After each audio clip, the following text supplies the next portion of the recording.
Okay, well, start with the name, we'll go backwards. The name came from an old GBH song called Horror Stories. So, like, it was actually from GBH. It's on the Midnight Madness and Beyond album. And I really dug the idea of the song where all the monsters come to the gig and fucking slam dance with each other. And, you know, so, I mean, that is where that came from, Horror Stories, the song, so Horror Story. Also, I was in a band called Toxic Avengers who had a song called Horror Story. So it sort of had a couple of things there. History, well, we started in Horror Story, the band started in 2000 from the remains of a band called Horror Business. We had been playing horror punk since like 94 or something. In 2001 we released Monster Piece. Then we put out this Gap Filler EP. And in 2004 we released Grey Robbers from Outer Space. Now this CD was the first to feature a new drummer and bass player. Then we went from, we did a little another stopgap thing with some new demos and a few old songs. That saw the end of one drummer. We retained the bass player from Grave Robbers from Outer Space and got a new drummer and made this in 2005 it was released. So this one was in 2004, 2003.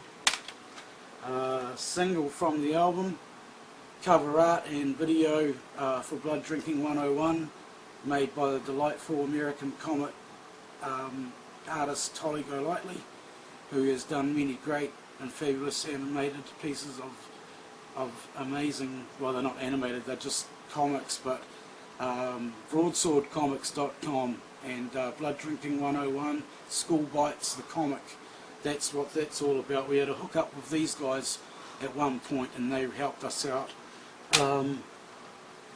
So we're waiting on this album here that we recorded in 2006. At that point the bass player that we had sent was gone and not my little brother, who would kill me, my younger brother, Sean Toxic, became our bass player. So he first played on this album, which we recorded on the 6th of the 6th of the 6th. But Dr. Hell had issues with wanting to, I don't think he really dug the song so much maybe, and it took a little while for it to happen, so we put out another stopgap measure with the Sons of Hell Island EP. This was just to hide, you know, the fact that we hadn't had the album finished yet. So this came out in like 2007, and then this came out in like 2008 or 2009. Then we get up to Frankenskell AD, which came out in 2010 with yet another drummer.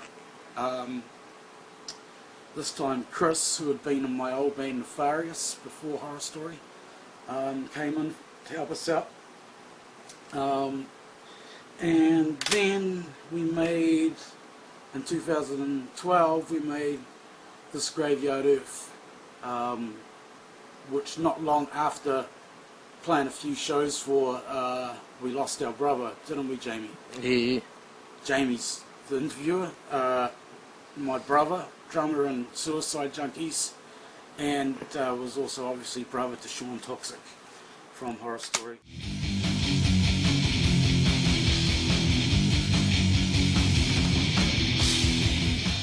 So we have like always been like, you know, the Misfits 50s sound combined with like, you know, the later Misfits sound as well. We have always had an affinity to that sort of sound. I've always played fucking nasty punk rock music. We liked the Dwarves as well and things like that when we started, the Ramones. You know, it wasn't so much horror punk bands influenced us, you know, because there weren't that many. So it was, you know, more the best of the day.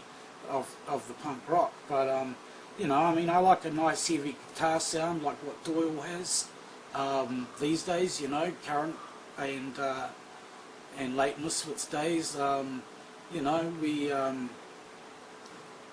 like to have a good vocal sound. I mean, it doesn't matter if that's more Elvis or more gothic or more pop punk. If we can steer it in a way that's dark, then, you know, we'll use it. And so, you know, I mention this because of the bands. We also have Dr. Monster and Psychotronic X, and of course Suicide Junkies, which we, you know, I'm in all of them, and we all have our own, you know, they all have their own different thing that makes them different from Horror Story. But yet at the same time, it's one circle of people really doing the whole horror punk thing in this country. But, you know, the sound overall is just a meaty, you know, it's that meaty sound that you know, the likes of Motorhead would like, and the likes of the Dwarves or Danzig would love, you know, I mean, just a good heavy fat noise.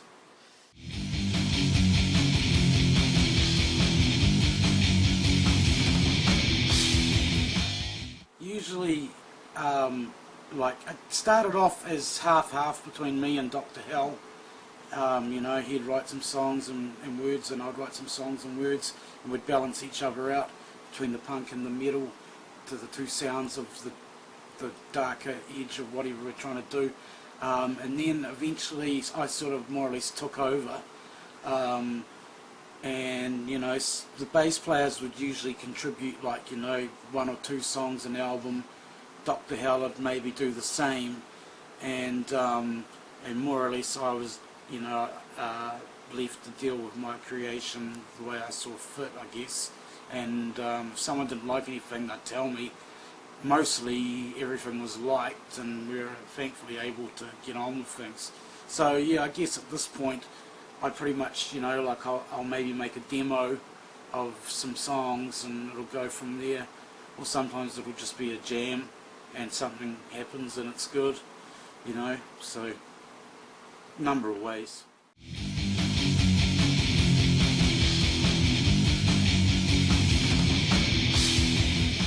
Okay, so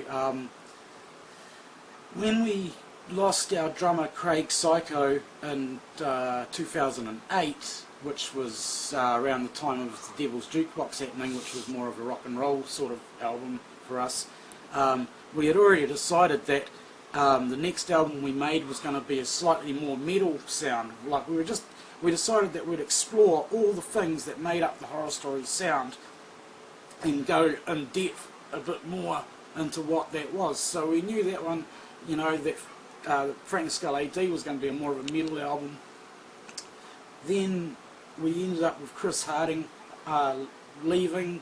Our drummer Chris, whatever his name was on the CD, he had about 10, Hammerhead, Harding, Chris Catapo, I don't know.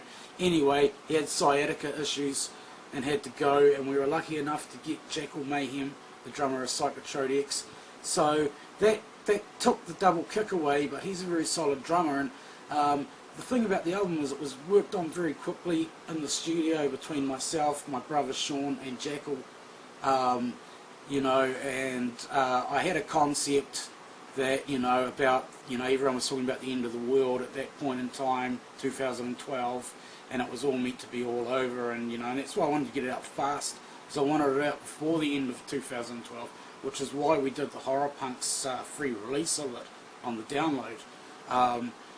This Graveyard Earth was like me saying, well, you know, if that's the end, then this is what we've got, you know, and, you know, and then it's got all its smaller sub-meanings. So you could take it as a concept album about our path to death, or you could take it as each little song being its own little story. I mean, you know, horror punk obviously at its heart is always a concept. So, you know, there's a concept to every song, but if you look, I think even in Frankenstein AD, you'll see, you know, little stories happening, and some that sort of connect. But I think that album, yes, we were like, you know, it was intended to be my funeral march for the end. And, you know, that year ended and a new one started. So I guess it did its job.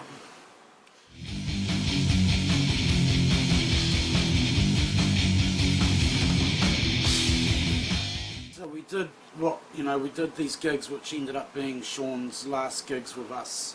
The last show being opening, supporting Necromantics. So we'd done a mini sort of tour, and then after Necromantics, our singer Dr. Hell broke his leg coming off stage. So that sort of ended the touring cycle for that, and then only about a month and a half later Sean died. So next question please.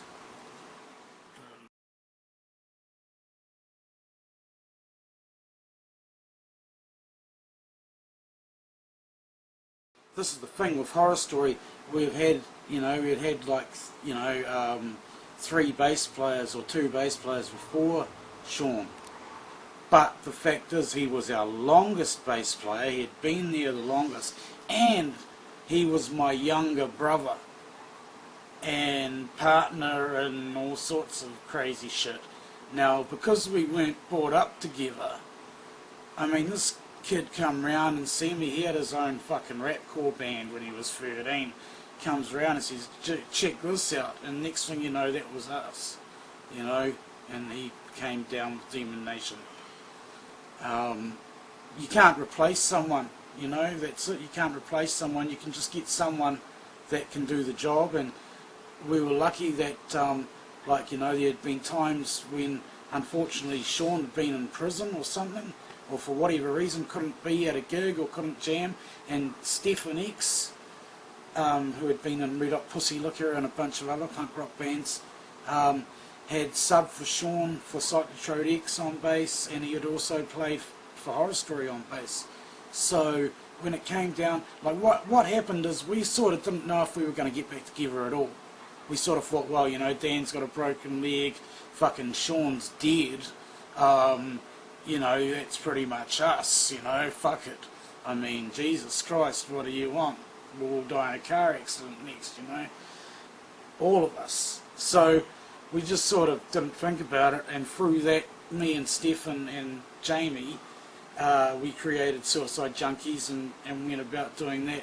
And then I got an offer from the NZ Tattoo show for Have Horror Story playing on the day of Sean's memorial of 1 year, and seemed like a good plan, so we said yes.